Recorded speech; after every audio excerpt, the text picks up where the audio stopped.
জয় শ্রীকৃষ্ণ। আমি সুদীপ্ত। আজ এসেছি ভগবান শিবের কিছু গল্প নিয়ে। জ্যোতির্লিঙ্গ ভারতের ইতিহাসের এমন কিছু প্রতীক যা খুব শক্তিশালী মানা হয়। জ্যোতি মানে আলো, আর লিঙ্গ মানে প্রতীক। এই দুই মিলিয়ে হয় জ্যোতির্লিঙ্গ, মানে জ্যোতির প্রতীক, বা বলা যায় পিলার অফ লাইট। আলোর এই স্তম্ভ যেগুলো মাটির তলা থেকে বেরিয়ে পুরোপুরি স্বর্গ অব্দি গেছে, যাদের না কোনো শুরু আছে না কোনো শেষ।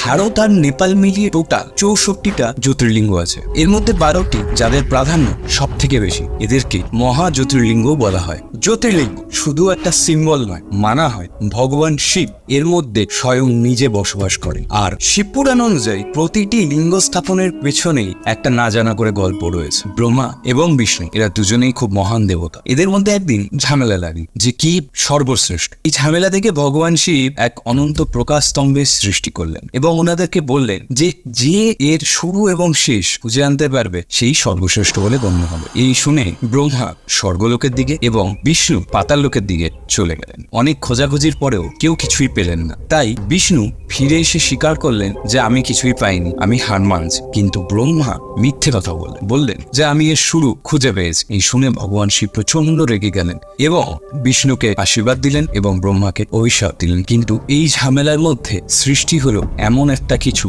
যা আজও আমাদের দেশে স্থিত, এবং এমন এক রূপ যা শিবের শক্তির প্রতীক হিসেবে মানা হয়। জ্যোতির্লিঙ্গ মানা হয় পুরাণ অনুযায়ী প্রত্যেকটা শিবলিঙ্গে ভগবান তার এক একটা অবতার রূপে বসবাস করেন। অবন্তিনগর, যাকে আজ আমরা উজ্জয়ন নামে জেনে থাকি, ওখানে এক সময় দূষণ নামের এক অসুর এসে প্রচন্ড পরিমাণে সর্বনাশ করছিল। উনি ভগবান ব্রহ্মার দ্বারা বর পেয়েছিলেন যে ওনাকে কেউ হারাতে পারবে না। উনি ওনার 4 রাক্ষসকে ডেকে অবন্তিনগরের চারিদিকে পাঠিয়ে দিলেন ক্ষতি করার জন্য বা ধ্বংস করার জন্য। এই অত্যাচার থেকে মুক্তি পাওয়ার জন্য 4 জন শিবভক্ত ব্রাহ্মণ এক পার্থিব লিঙ্গের সামনে ভগবান শিবের আরাধনায় মগ্ন হয়। ওই 4 জন রাক্ষস এসে এই ব্রাহ্মণদের ধ্যান ভঙ্গ করার চেষ্টা করে, কিন্তু তারা পারে না। কারণ ওই 4 জন শিবভক্ত ব্রাহ্মণ এতটাই ভগবান শিবের আরাধনায় মগ্ন ছিল যে তাদের ধ্যান কিছুতেই ভাঙানো যাচ্ছিল না। এই দেখে দূষণ প্রচন্ড রেগে যায় এবং ওই 4 জনকে হত্যা করার নির্দেশ দিয়ে দেয়। কিন্তু যে মাত্রই রাক্ষসরা অস্ত্র তোলে, ঠিক সেই সময়তেই ওখানে যে পার্থিব লিঙ্গটা ছিল ওটা অদৃশ্য হয়ে যায় এবং ওখান থেকে একটা বড় গর্ত হয়। ওখান থেকে প্রকট হয় ভগবান শিবের বিশাল মহাকাল রূপ, এবং উনি দূষণ এবং তার সেই রাক্ষসদেরকে পরাজিত করে মানে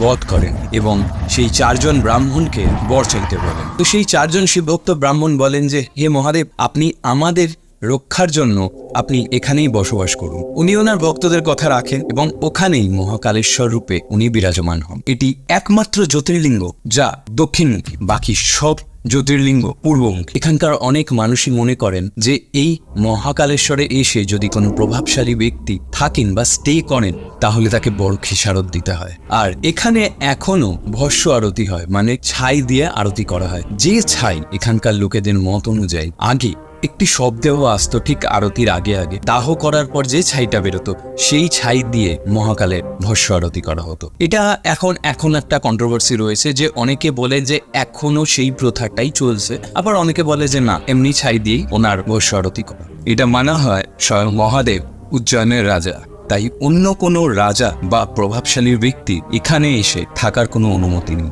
এসে দর্শন করে চলে যেতে পারে। তো এই ছিল আজকের গল্প। কেমন লাগলো কমেন্ট করে জানাতে ভুলো না। আর যদি ভালো লাগে তাহলে কমেন্ট সেকশনে হর হর মহাদেব বলে যেও। দেখা হবে আবার কোনো একটা গল্প নিয়ে পরের এপিসোডে। ততক্ষণের জন্য ভালো থাকবেন সবাই। জয় শ্রীকৃষ্ণ।